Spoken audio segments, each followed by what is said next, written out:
Hello, Scorpio, Sun, Moon, Rising, and Venus signs. Kamusta kayo? Sana po ay nasa mabuti kayong kalagayan. Welcome back po sa Star Tarot. Kung bago kayo rito, welcome din kayo. Thank you sa inyong support. I truly appreciate it. God bless you all. Tignan natin ang mga mensahe ni Scorpio.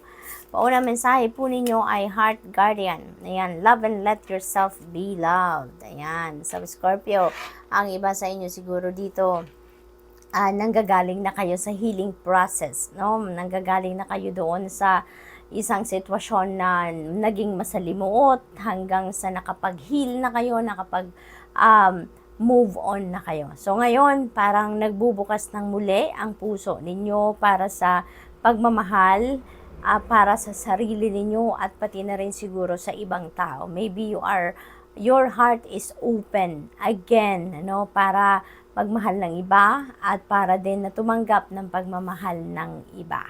So, coming from ibang tao naman, no? We have wise one, grow within your current situation. So, this could be linked to this, heart guardian energy, no? Na sa ngayon, nakapag-move on na kayo, marami na kayong natutunan, marami kayong bit-bit, no, na learnings from whatever situation this is, no, na nangyari sa inyo, in your past relationships. Ngayon, parang na kayo ngayon, natuto na. Marami na kayong natutunan. Marami na kayong bit-bit na wisdom sa ngayon from that situation. Dream and journey. Ayan. So, parang iniimbitahan kayo dito, no? Na huwag kayong tumigil mangarap, no? Mangarap kayo. And also, hindi lang din ninyo titigilan ang pangarap ninyo na hanggang doon na lang sa pangarap, hanggang doon na lang sa isip ninyo. Also, you really have to take action also para ma-enjoy ninyo sa inyong 3D reality din ang kung ano man ang inyong mga pinapangarap, kung ano man yung mga minimithi ninyo sa buhay, 'di ba? It is not the destination that matters, 'di ba? Sabi nila, but it is the journey. Kaya yung journey ninyo patungo doon sa achieve ninyo sa inyong mga pangarap, yun ang pinakamahalaga. 'Di ba? Nandun ang sarap, nandun ang pait, nandun ang saya, nandun yung sari-saring emosyon, sari-saring feelings ang mararamdaman ninyo as you head towards achieving your dreams, 'di ba? Nandoon yung excitement, kumbaga. So, good luck to that, Scorpio. Tignan natin ang ganap. We have 4 of Wands. This is a celebratory energy. Maaaring ang iba sa inyo dito is celebrating something, an accomplishment, an achievement, abundance, prosperity, blessings na dumating sa inyo or parating pa lang. Maybe that is what you are going to celebrate, no? At hindi lang ikaw, kundi magsa-celebrate ka ng kung ano man yan, na bagay na yan with your family and friends. Posible din na meron ditong kasalan na magaganap. Kung hindi man kayong ikakasal, maaaring kapamilya ninyo, close friend ninyo, katrabaho ninyo, posibleng ganon din ang ganap dyan. We have 6 of Pentacles energy. This is a generosity energy, no? At maaaring ang iba sa inyo sa ngayon, nandito sa punto na kayo yung nangangailangan ng tulong, kayo yung nangangailangan ng suporta ng ibang tao, and at the same time, kung meron man kayong ma-receive na biyaya, na tulong, na assistance coming from other people, there are also people na umaasa din sa inyo na matutulungan nyo pa rin, no? Na manggagaling doon sa kung ano man ang tulong din na naibigay sa iyo ng ibang tao. Kasi diba yung generosity energy, dalawang siya, it has two ends, kumbaga. Sometimes, nandun tayo sa sitwasyon na tayo yung nangangailangan ng tulong. Tayo yung naghihintay na suportahan tayo ng ibang tao. At sometimes naman, tayo naman yung nagbibigay ng tulong. Tayo din yung nagsusuporta sa ibang tao. So, most likely sa ngayon, Scorpio, nandun kayo sa both ends na yon, no? May nangangailangan ng tulong din sa inyo at naka-receive kayo ng tulong, itutulong din ninyo yon. Hindi lang yon para sa'yo, kung ano man ang marireceive ninyong biyaya, but you are also going to hand it to some people pa rin na mas nangangailangan, no? Hermit energy, this is the energy of Virgo, kaya maaaring ang iba sa inyo may Virgo placement sa inyong chart, or maybe you are dealing with a Virgo at this time, no?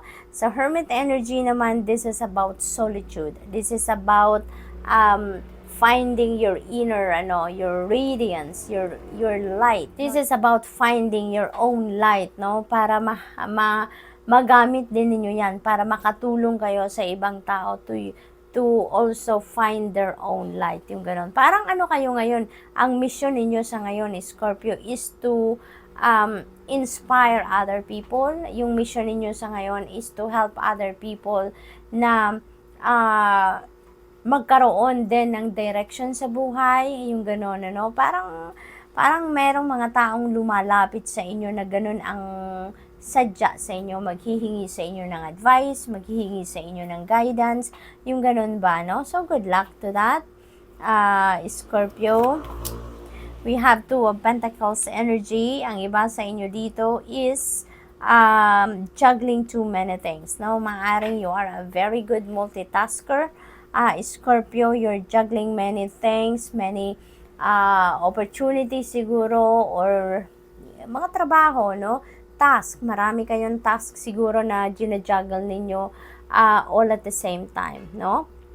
Napipick up ko rin dito, kahit marami kayong ginagawa, kahit you are attending to too many masters, ika nga, ini-enjoy nyo pa rin yan, Maybe talaga sobrang galing kayong mag-manage ng inyong oras, no? Magaling kayong mag-multitask, kaya parang hindi ninyo yon iniinda, kumbaga, no? Yung hirap, yung pagod, parang chill pa rin kayo because you are enjoying what you are doing, no? But anyways, twos represents also decisions. So maybe there are also decisions that you are that you need to make sa ngayon, maaaring ganon. And siguro yung informasyon na hawak ninyo or yung options, no, na kino-consider ninyo ngayon, maaaring yun ang mini-mo ninyo, no, yung ganon. Balance also, no? Balance is also being asked of you sa ngayon, no? Ibalik ninyo yung balanse sa sarili ninyo para kahit magaling kayong mag-multitask, kahit magaling kayong mag-manage ng iyong oras, pero kung nasa balanse kayo, mas magaganda pa ang inyong sitwasyon dahil mas marami pa kayong magagawa, di ba? Mas magiging productive talaga kayo na hindi na ko-compromise ang iba't ibang parte ng buhay ninyo. Mabibigyan nyo pa rin ng oras ang lahat-lahat ng parte ng buhay ninyo, no? At saka maganda ang pakiramdam, mas magaan ang pag-attend sa kung ano man ang inyong mga obligasyon, no? Responsibilidad, mga ganon. Page of Pentacles energy, this is a beautiful news coming in, wonderful news, related naman sa inyong source of income, related sa trabaho, karera, negosyo, regarding sa mga properties, siguro may ina-acquire kayong property sa ngayon, maaaring meron kayong binibiling lupa, bahay, condo, mga ganon, investments, siguro yan ang focus ng iba sa inyo sa ngayon. Siguro may mga hinihintay kayong updates or balita regarding sa mga in-applyan ninyong trabaho, kung meron man, or bagong business venture, mga papeles, siguro permits na hinihintay ninyo, maaaring ma-receive nyo na yan sa ngayon.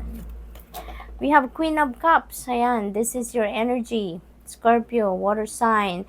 Maaring sa ngayon, mas extra sensitive kayo, mas extra intuitive kayo, mas extra compassionate kayo at this time, Posibleng, kayo ngayon, marami kayong nare-receive siguro na divine guidance, may mga signs, symbols, synchronicities, intuitive messages, siguro na pinapadala sa inyo sa ngayon na makakatulong sa inyo sa pag-navigate ninyo ng inyong mga current circumstances. So, pay attention to that dahil parang your psychic abilities are on point sa ngayon, Scorpio. Kaya, i-take advantage yung energy na yan para mas maging maganda ang buhay-buhay ninyo sa ngayon. So, good luck. And that's all I have for you for today. Thank you for watching. Love and light. Namaste.